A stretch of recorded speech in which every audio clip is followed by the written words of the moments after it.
Hello friends, good afternoon. எல்லாருக்குமே வணக்கம். So நான் இப்போ என்ன பண்ணிகிட்ருக்கேன்னா, வீக்லி ஒன்ஸ் வந்துட்டு க்ளீனிங், ஆர்கனைசிங் அந்த மாதிரி ஏதாவது பண்ணிகிட்ருப்பேன். ஸோ இப்போ பார்த்தீங்கன்னா, நான் என்னோடய கபோர்டில் வந்து நிறைய சுடிதார் வந்து போடாமல் இருந்தது. நிறைய யூஸ் பண்ண சுடிதார்லாம் வந்து கொஞ்சம் ஃபிட்டிங் சரியில்லாமல் இருந்தது. அதெல்லாம் பார்த்து நம்ம வந்து எல்லாம் வந்து கரெக்டாக நம்ம பாடி ஷேப்க்கு ஏற்ற மாதிரி ஃபிட் பண்ணிவிட்டு போடலாம் அப்படின்னு சொல்லிட்டு, ஸோ இந்த சுடிதார் வந்து நான் எங்கே எடுத்தேன்னா, டி நகரில் தான் எடுத்தேன். எனக்கு ரொம்ப பிடிச்சிருந்தது அந்த பேட்டர்ன்.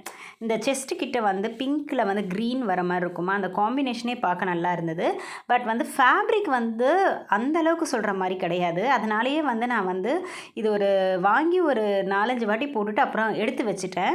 அது மட்டும் இல்லை, இது வந்துட்டு அம்பலா ஷேப்பில் வந்து அந்த ஃப்ளேயர்ஸ் இருக்கும். அது என்னென்னா, ஒரு பக்கம் வந்து கம்மியாக இருக்கும், ஒரு பக்கம் தரையை அப்படியே பெருக்கிட்டு வர மாதிரி இருக்கும். ஸோ அதனால் அதெல்லாம் கட் பண்ணி நீட் பண்ணலாம் அப்படின்னு சொல்லிட்டு அது எடுத்து வச்சுருக்கேன். அண்ட் இந்த சுடிதார் வந்து பார்த்திங்கன்னா ஈஸி பைல தான் எடுத்தேன். ஸோ வந்துட்டு இப்போது போட்டிருந்தேன் பார்த்தீங்களா நியூ இயருக்கு. ஸோ அது வந்துட்டு லைட்டாக நானே கையாலேயே வந்துட்டு ஸ்டிச் பண்ணி போட்டிருந்தேன். ஸோ அதெல்லாம் ரிமூவ் பண்ணிவிட்டு இதையும் வந்து நம்ம ஃபிட் பண்ணி போட்டுக்கலாம் அப்படின்னு சொல்லிவிட்டு நான் வந்துட்டு அதையும் எடுத்து வச்சுருக்கேன். இந்த மாதிரி நிறைய சுடிதார்ஸ்லாம் நம்ம வாங்குவோம், ஃபிட்டிங் சரியாக இல்லாதனால அது கொடுத்து நமக்கு சரி பண்ண டைம் இல்லாதனால அப்படியே எடுத்து வச்சுருவோம். ஸோ அதனால் நான் பார்த்துட்டு ரிப்பீட்டடாக ஒரே மாதிரி குர்த்திஸ் போடுறத விட வீட்டில் என்னென்ன இருக்குது அப்படின்னு சொல்லிட்டு அதை பார்த்து எடுத்து வச்சிட்ருக்கேன். அண்ட் இப்போ ஒன்று பர்பிள் கலரில் காமிக்கிறேன் பார்த்தீங்களா, இந்த குர்த்தி வந்து இது வந்து நயகரா கட்டா, இது ஆலியாவா எது தெரியல, கட்டிங் பேர் என்னன்னு சொல்கிறாங்கன்னு தெரியல எனக்கு ஆக்சுவலி. இந்த சுடிதார் வந்து பார்த்திங்கன்னா ரொம்ப சூப்பராக இருக்கும் அந்த கிளாத்து. இதோட கோடு நான் வந்து கண்டிப்பாக கொடுக்குறேன். ஸோ இதே மாதிரி நான் வந்து ஒரு 4 வருஷத்துக்கு முன்னாடி நான் ஒரு சுடிதார் வாங்கினேன். அந்த சுடிதாரோட கலர் ஃபேட் ஆகிடுச்சு தவிர அந்த துணி வந்து அவ்வளோ சூப்பராக இருந்தது. ஸோ அதை மைண்டில் வச்சுட்டு தான் நான் வந்து இந்த குர்த்தியும் எடுத்தேன். அதாவது வந்து ஒரு அம்பலா டைப்பு வந்து சைடு ஓப்பன் வர மாதிரி ஒரு சுடிதார் எடுத்தேன். அதுக்கப்புறம் பார்த்திங்கன்னா, இது வந்து ஏற்கனவே நான் மீஷோவில் வந்து ரிவ்யூ கொடுத்துருந்தேன். இந்த ட்ரெஸ் வந்து உங்களுக்கு பார்த்தாலே தெரியும். இது என்னென்னா, ஃபிட்டிங்லாம் சரியாக இருக்குது, பட் கீழே வந்து ரொம்ப நீளம் ஜாஸ்தியாக இருக்குது. அப்படியே வீடே பெருக்கிட்டு வர மாதிரி இருக்கும், அந்த அளவுக்கு இருக்குது.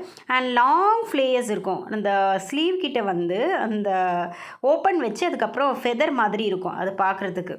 அதனால் அதை கட் பண்ணிவிட்டு நம்ம வந்து ஷார்ட் பண்ணி ஆல்ட்ரேஷன் பண்ணலாம் அப்படின்னு சொல்லிட்டு எடுத்து வச்சுருக்கேன். இப்போ இதெல்லாம் வந்து கடையில் கொண்டு போய் கொடுக்கணும்.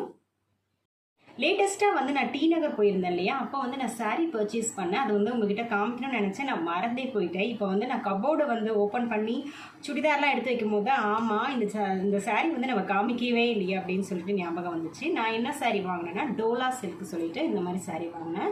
இது வந்து பார்த்திங்கன்னா ஃபுல்லி வந்து ஆஷ் கலரில் ஒயிட் கலரில் ஒரு மாதிரி இந்த மாதிரி விவியாக போட்டிருக்கோம். அண்டு ட்ரெடிஷ்னலாக ஒரு பார்டர் கொடுத்துருப்பாங்க. ரொம்ப சூப்பராக இருந்தது. ஆஷ் கலர் வந்து எல்லாருக்குமே ஃபேவரட் தான். இப்போ வந்து எல்லாருமே வந்து இந்த ஆஷ் கலர் விரும்ப ஆரம்பிச்சிட்டாங்க. முதல்லலாம் வந்து இந்த ஆஷ் கலர்லாம் வந்து பார்த்தோம்னா ஐயோ இது என்ன கலர் டல்லாக இருக்குது அப்படின்லாம் நினைப்போம். பட் இப்போ வந்து ஆஷ் கலர் வந்து ரொம்ப சூப்பராக எல்லாருமே வந்து விரும்பி கட்ட ஆரம்பிச்சிட்டாங்க. எனக்கு வந்து ரொம்ப பிடிக்கும் ஆஷ். இதில் வந்து பார்த்திங்கன்னா ப்ளவுஸ், இதுதான் ப்ளவுஸ், ஓகேவா. இந்த மாதிரி ஒரு மாதிரி டைமண்ட் ஷேப்பில் ஸ்கொயர் ஷேப்பில் இருக்கும் பார்த்திங்கன்னா, இதுதான் வந்து ப்ளவுஸ். அதுக்கப்புறம் வந்துட்டு இது வந்து முந்தானை. பட் நான் எப்படி தைக்க போகிறேன்னா, ஃபுல்லாக வந்து போட் நெக் தான் வச்சு தைக்க போகிறேன். ஃபுல்லாக வந்து ஆஷ் கலரில் கொடுத்து தைக்க போகிறேன். அப்போ தான் வந்து இது லுக்காக இருக்கும், நல்லாயிருக்கும். இதே தான் வந்து என்னோடய சிஸ்டருக்கு வந்து நான் என்ன கலர் வாங்கி கொடுத்தேன்னா, ஆனியன் கலரில் வாங்கி கொடுத்தேன். அது இதை விட இன்னும் சூப்பராக இருந்தது. என்கிட்ட நிறைய பிங்க் கலர் இருக்கிறதுனால நான் அதை வாங்கலை. அண்ட் இன்னொன்று வந்து ஹேண்ட்பேக் வாங்கினேன், அதையும் காமிக்கிறேன். இந்த பிளாக் கலர் ஹேண்ட்பேக் தான் வாங்கினேன். ஸோ ரொம்ப சூப்பராக இருக்கும். இது வந்து லென்த்தாகவும் போட்டுக்கலாம், ஷார்ட்டாகவும் போட்டுக்கலாம். இது வந்து பிளாக் அண்ட் ஒயிட் காம்போவில் இருந்ததுனால எனக்கு பார்த்த உடனே பிடிச்சி போயிடுச்சு. அது மட்டும் இல்லை, நல்ல ஸ்பேஷியஸாக இருக்கும். உள்ளே இருந்து 2 கம்பார்ட்மெண்ட் கொடுத்துருப்பாங்க. ஒரு சீக்ரெட்டான கம்பார்ட்மெண்ட் மாதிரி ஒரு சின்ன ஜிப் வச்சு கொடுத்துருப்பாங்க. இதில் வந்து நான் மினி ஐட்டம்ஸ்லாம் வச்சு எடுத்துகிட்டு போகலாம். பர்ஃப்யூமு, அதுக்கப்புறமா வந்து சின்ன சின்ன ஐட்டம்ஸ் எல்லாம் எடுத்துகிட்டு போகலாம். அந்த அளவுக்கு தாராளமாக இடம் இருக்குது. இதில் வந்து பார்த்திங்கன்னா ஃப்ரண்ட்டில் ஒரு ஜிப்பு கொடுத்துருக்காங்க இல்லையா, இந்த ஜிப்பில் வந்து நம்ம தேவைன்னா ஏதாவது வச்சுக்கலாம், அந்த அளவுக்கு பிளேஸ் இருக்குது இதில். பட் நம்ம என்ன வைக்க போகிறோம், ஏன்னா இது வந்து இப்படி இருக்குது இல்லையா, அதாவது விழுந்துடும். பட் இதுலேயும் வந்து ஸ்பேஸ் இருக்குது. அப்புறம் வந்து இங்கே ஒரு கம்பார்ட்மெண்ட், இங்கே ஒரு கம்பார்ட்மெண்ட், அதுக்கப்புறமா வந்து உள்ளே வந்து ஒரு சின்ன ஜிப்பு கொடுத்துருக்காங்க. சும்மா நார்மலாக வந்துட்டு பக்கத்தில் ஷாப்பிங்லாம் போனோம்னா நம்ம இதை எடுத்துகிட்டு போகலாம். இதில் கூட சின்ன வாட்டர் கேன் வந்து தாராளமாக போகும் அந்த அளவுக்கு. அண்ட் ஆல்ரெடி சொன்ன மாதிரி அந்த ஹேண்ட்பேக் கடைக்கு போய் பாருங்கள், எல்லாமே ரேஞ்ச் எல்லாம் கம்மியாக இருக்குது. சூப்பர் ஹேண்ட்பேக் இருக்குது, எல்லாமே வந்து ரேட் கம்மியாக இருக்குது. அடுத்தடுத்து டி நகர் போனோன்னா கண்டிப்பாக வந்து நான் அடிக்கடி ஹேண்ட்பேக் வாங்குகிறேன். ஸோ வந்துட்டு அதை உங்களுக்கு ரிவ்யூ கொடுக்குறேன், ஓகேவா? இதில் வந்து இன்னொரு டிப்ஸ் உங்கள்கிட்ட ஷேர் பண்ணிக்கிறேன். நம்ம ஹேண்ட்பேக் வாங்குகிறோம் இல்லையா, அப்போ வந்துட்டு இந்த உள்ளே இருக்க கிளாத் வந்து இந்த மாதிரி இருக்கணுங்க. இங்கே பாருங்கள், இதில் எந்த நெட்டுமே இல்லை, நல்ல துணி வந்து தரமாக இருக்குது.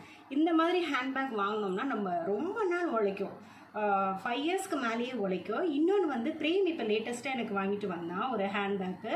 அது வந்து பார்த்திங்கன்னா வெளியே சூப்பராக இருக்குது, பட் உள்ளே எப்படி இருக்குன்னு காமிக்கிறேன்.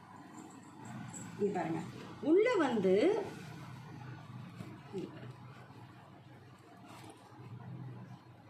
உள்ளே வந்து ஒரு மாதிரி நெட்டு தெரியுதா உங்களுக்கு? க்ளோஸ்அப்பில் காமிக்கிறேன். இந்த மாதிரி நெட்டு மாதிரி இருக்குது. இது வந்து என்ன ஆகிடும், உள்ளே வந்து ஒரு மாதிரி நெட்டு மாதிரி இருக்கு இல்லையா, இது வந்து என்ன ஆகிடும்னா நம்ம ஏதாவது பொருள் வச்சு எடுக்கும் போது சீக்கிரம் கிழிஞ்சிட்டு அதோட ஹேண்ட்பேக்கோட அழகே போயிடும். இந்த மாதிரி நம்ம வாங்கக்கூடாது. அவனுக்கு தெரியல, அதனால் வாங்கினா. ஏன்னா நம்ம வெளியே பார்த்தோன்னே இந்த ஹேண்ட்பேக் வந்து நல்ல லக்ஸரியாக இருக்கிற மாதிரி தோணும், பட் உள்ளே வந்துட்டு இந்த மாதிரி இருந்ததுன்னா அது வந்து நல்லா இருக்காது பார்க்குறதுக்கு. ஸோ இந்த டிப்ஸ் நீங்கள் ஃபாலோ பண்ணிக்கோங்க. சப்போஸ் நீங்கள் ஹேண்ட்பேக்லாம் வாங்க போகிறீங்கன்னா உள்ளே இருக்க கிளாத்தை மெயினாக செக் பண்ணிக்கோங்க. டிசைன் எப்படி இருந்தாலும் பரவாயில்ல, உள்ளே இருக்க கிளாத் தான் மெயின். ஸோ வந்துட்டு அந்த ஹேண்ட்பேக் ஒன்று வாங்கினேன். அதுக்கப்புறம் வந்து ஜிம்காஸில் நிறைய வாங்கினேன். ஆல்ரெடி என்கிட்ட இருக்க கலெக்ஷன்ஸில் நான் போட்டிருக்கேன், என்னோடய ஜிம்காஸ் கலெக்ஷன் நான் போட்டிருக்கேன். அதோட லிங்க் நான் கீழே தரேன், செக் பண்ணி பார்த்துக்கோங்க. இப்போ வந்து லேட்டஸ்ட்டாக நிறைய ஜிம்காஸ் வாங்கினேன். அன்றைக்கி கூட வந்து ஒரு 3 ஜிம்கா வாங்கினேன். இந்த ஆஷ் கலர் சாரீ எடுத்ததுனால அதுக்கு சூட் ஆகிற மாதிரி எடுத்தேன். அது வந்து நான் ஒரு தனி வீடியோ மாதிரி போடுறேன். ஏன்னா ரொம்ப நாள் ஆச்சு இல்லையா, நான் வந்து அந்த ஜிம்கா கலெக்ஷன் போட்டு ரொம்ப நாள் ஆயிடுச்சு. அதுக்கப்புறம் நிறைய நான் வந்து பெரிய லாங் ஜிம்காஸு இயரிங்ஸ்லாம் வாங்கினேன். அது வந்து தனியாக உங்களுக்கு போடுறேன். எல்லாமே ஒரு கலெக்ஷனாக வச்சுருக்கேன். ஸோ இவ்வளோ தான் நான் அன்றைக்கி வந்து டி நகரில் பர்ச்சேஸ் பண்ணது. ஆல்மோஸ்ட் எல்லா வேலையும் முடிச்சிட்டேன். எல்லா வேலையும்னா க்ளீனிங் வேலையெல்லாம் முடிச்சிட்டேன். ஸோ 3 o'clock கிட்ட ஆகிடுச்சா, கொஞ்சம் நேரம் ரெஸ்ட் எடுக்கலாம் அப்படின்னு சொல்லிட்டு நமக்கான டைம் எடுக்கணும்ல. அதனால் என்ன பண்ணேன்னா, கொஞ்சம் பொரி இருந்தது, அதை வந்துட்டு வறுத்துட்டு கொஞ்சம் மிளகாத்தூள் மஞ்சத்தூள் போட்டு வறுத்துட்டு காஃபி கூட வந்து சாப்பிட்டுட்டு அப்படியே நல்லா நம்ம விநாயகர் கிட்ட வந்துட்டு இந்த லைட் இருக்குது, வார்ம் லைட் இருக்குது, அதை போட்டுட்டு உட்காந்தோம்னா ரொம்ப பீஸ்ஃபுல்லாக இருக்க மாதிரி தோணும். ஸோ அதனால் வந்துட்டு பார்த்திங்கன்னா நான் வந்துட்டு இதை ஃப்ரை பண்ணிகிட்ருக்கேன். ஆக்சுவலி இதை வச்சு ஒரு மிக்சர் கூட நான் வந்து செய்வேன். கண்டிப்பாக நம்ம வ்ளாகில் போடுறேன், ஓகேவா? நான் இப்போ வந்து இதை ரோஸ்ட் பண்ணிவிட்டு அப்படியே வந்து உங்கள் கூட காஃபி சாப்பிட்டுட்டே பேசுகிறேன். இப்போ வந்து காஃபி வந்துட்டு ஸ்டவ்லேருந்து அப்போவே இறக்கி ஊற்றி குடிக்கணுங்க, அப்படி தான் பிடிக்கும். கொஞ்சம் நேரம் ஆறிடுச்சுன்னா கூட திருப்பி பற்ற வைப்பேன். ஸோ அப்படி ஆஃப் பண்ணிவிட்டு இருக்கிற பாலை இதில் ஊற்றிடுவோம்.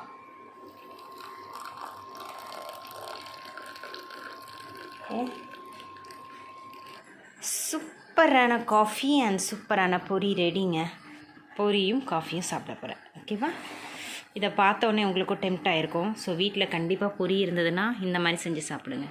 இதில் பூண்டு, பெருங்காயம், கருவேப்பிலை, சுகர், அதுக்கப்புறம் மிளகாத்தூள், மஞ்சத்தூள்லாம் போட்டு செய்யலாம். அது மிக்சர் டைப்பில் இருக்கும். இது வந்து சிம்பிள், டக்குன்னு செய்யணுன்னா இந்த மாதிரி செஞ்சுக்கலாம். ஸோ நல்லாயிருக்கும், சூடாக இருக்குது, நல்லா கிறிஸ்பாக இருக்குது, சவுண்டே உங்களுக்கு தெரியும். ஓகே, நான் காஃபி குடிச்சிட்டு கண்டினியூ பண்ணுறேன். காஃபிலாம் குடித்தாச்சுங்க. டைம் வந்து பார்த்திங்கன்னா இப்போ 3:30 கிட்ட ஆகிடுச்சு. ஸோ நான் எல்லா ஜன்னலையும் மூடிட்டு விநாயகருக்கு மேலே ஒரு வார்ம் லைட் இருக்குது, அதை போட்டுட்டு ஃபிஷ் டேங்க்கில் ஒரு லைட் இருக்கும், அதையும் போட்டுட்டு ஷோஃபாவில் நல்லா சாஞ்சி உட்காந்துட்டு இது நமக்கான டைம், இந்த டைமை வந்து நம்ம என்ஜாய் பண்ணணும் அப்படின்னு சொல்லிட்டு நான் வந்து என்னோடய டைமை வந்து நான் ஸ்பெண்ட் பண்ணிகிட்ருக்கேன். இந்த மாதிரி தனியாக இருக்கும் போது நான் வந்து முக்கியமான ஒரு விஷயம் யோசிப்பேங்க. அதாவது வந்து ஒரு 10க்கு 10 ஸ்கொயர் ஃபீட் வாடகை வீட்டில் இருந்த நம்ம வந்து இப்போ ஒரு பெரிய வீடு கட்டி அதில் வந்து நிம்மதியாக சந்தோஷமாக 4 பேருக்கு வந்து உதவுற மாதிரி நம்மளை வந்து கடவுளை ஆக்கியிருக்காங்கன்னும் போது எனக்கு ரொம்ப சந்தோஷமாக இருக்கும். ஸோ அவ்வளோ கஷ்டப்பட்டிருக்கோம். இந்த வீடு கட்டும் போது பார்த்திங்கன்னா ஒவ்வொரு ஃப்ளோர் பண்ணும் போதும் நாங்கள் 2 வருஷம் கழித்து 3 வருஷம் கழித்து அப்படி கொஞ்சம் கொஞ்சமாக கையில் காசு வரும் போதெல்லாம் வீடு கட்டி இந்த வீடு வந்து எனக்கு அதான் ஒரு கோயில் மாதிரின்னே சொல்லுவேன். அந்த அளவுக்கு நான் வந்து இந்த வீடை பத்திரமா பார்த்துப்பேன்.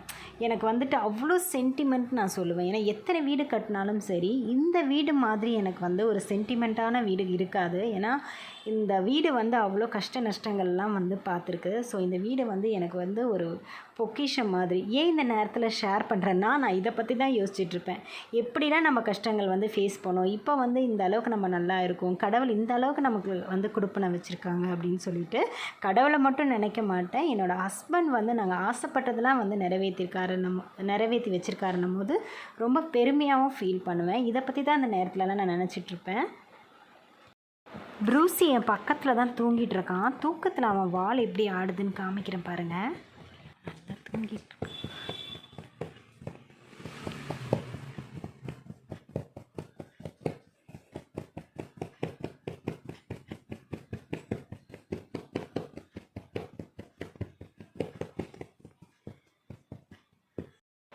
இந்த மாதிரி தாங்க தூக்கத்தில் குலைப்பான். அப்புறம் இந்த ஓடுற மாதிரி காலெல்லாம் பண்ணுவான். நிறைய சேஷ்டைங்கள்லாம் பண்ணுவான். அவ்வளோதாங்க, நான் என்னோடய ஈவினிங் ரொட்டீனை வந்து ஸ்டார்ட் பண்ண போகிறேன். ஸோ நைட்டுக்கு வந்து டின்னருக்கு வந்து தோசை ஊற்ற போகிறேன். அதுக்கு முன்னாடி இந்த நான்ஸ்டிக்கை வந்து எப்படி நான் வந்து க்ளீன் பண்ணுறேன்னு சொல்லிவிட்டு இதோட இந்த வீடியோவை நான் முடிச்சுக்கிறேன். ஸோ நான்ஸ்டிக்கை வந்து ஈஸியாக க்ளீன் பண்ணுறதுக்கு ஒரு டிப்ஸ் சொல்கிறேன். நீங்கள் வந்துட்டு தவாவை வந்து நல்லா ஹீட் பண்ணிக்கோங்க. இப்போ அந்த நான்ஸ்டிக்கில் அந்த ஓரத்துலலாம் வந்துட்டு எண்ணெய் இருக்குது பாருங்கள், அது எல்லாமே வந்து நீங்கள் டிஷ்யூ வச்சு தொடச்சிங்கன்னா வந்துட்டு அவ்வளோ க்ளீனாக வந்துடும். அதுக்கப்புறம் நீங்கள் வந்துட்டு ஒரு ஸ்பாஞ்சை வச்சு விம் லிக்விட் வச்சு வாஷ் பண்ணிக்கோங்க. பட் இந்த எண்ணெய்லாம் இருக்குதுன்னு சொல்லிவிட்டு நம்ம வந்து கம்பி நார் வச்சு தேய்ச்சிங்கன்னு வச்சுக்கோங்களேன், உங்கள் நான்ஸ்டிக் வந்து சீக்கிரம் போயிடும், அதில் உள்ள கோட்டிங்லாம் வந்துடும். அதனால் நான் எப்போவுமே வந்துட்டு வீக்லி ஒன்ஸ் என்ன பண்ணுவேன்னா, இந்த மாதிரி நல்லா ஹீட் பண்ணிவிட்டு ஸ்டவ் ஆஃப் பண்ணிவிடுவேன். அந்த சூடு இருக்கும் பார்த்திங்களா, அந்த சூடு இருக்கும் போதே வந்துட்டு நீங்கள் நல்லா தொடச்சி எடுத்துட்டிங்கன்னா அந்த எண்ணெய்லாம் வந்துடும். கம்ப்ளீட்டாக எல்லா எண்ணெய் பசையும் எடுத்தாச்சு. ஸோ இந்த டிப்ஸ் வந்து உங்களுக்கு யூஸ்ஃபுல்லாக இருக்கும் நம்புகிறேன். நெக்ஸ்ட் ஒரு இன்ட்ரெஸ்டிங்கான வீடியோவில் மீட் பண்ணுறேன். பாய்.